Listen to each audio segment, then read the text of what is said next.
We are Muslims. Ask about us in the lands of Al-Sham and its gardens, in Iraq and its fertile plains, in Andalusia and its cities. Ask Egypt and its Nile Valley, the Arabian Peninsula and its deserts. Ask the whole world and everyone within it. Ask the plains of Africa, the mountains of Persia, the slopes of the Caucasus.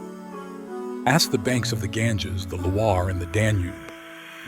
Every land on earth, every people under the sky has a story to tell of our heroism, our sacrifices, our knowledge, and our civilization.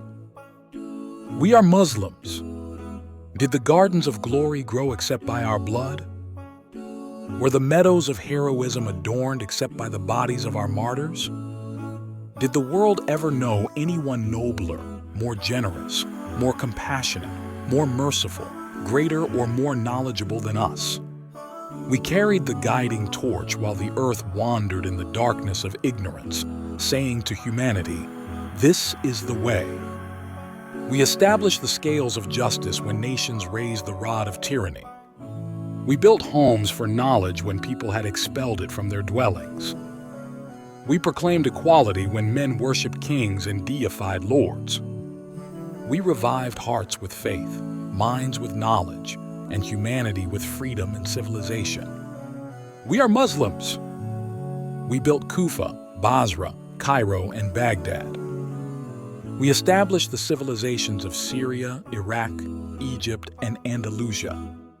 We raised the House of Wisdom, the Nizamiya School, the University of Cordoba, and Al-Azhar Mosque.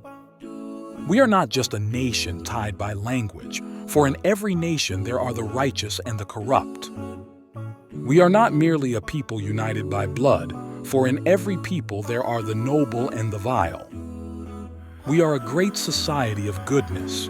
Every virtuous soul from every nation, pure and God-conscious, is part of us.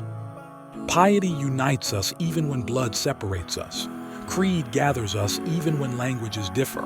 And the Kaaba draws us together even when lands divide us. Is it not a sign that we turn to the Kaaba 5 times a day and gather at Arafat once a year, that Islam is the universal nation with its center in Hijaz, its leader Muhammad Ved, and its book the Quran? The future belongs to us if we return to our faith. Subscribe, like, and share Trusstoria channel.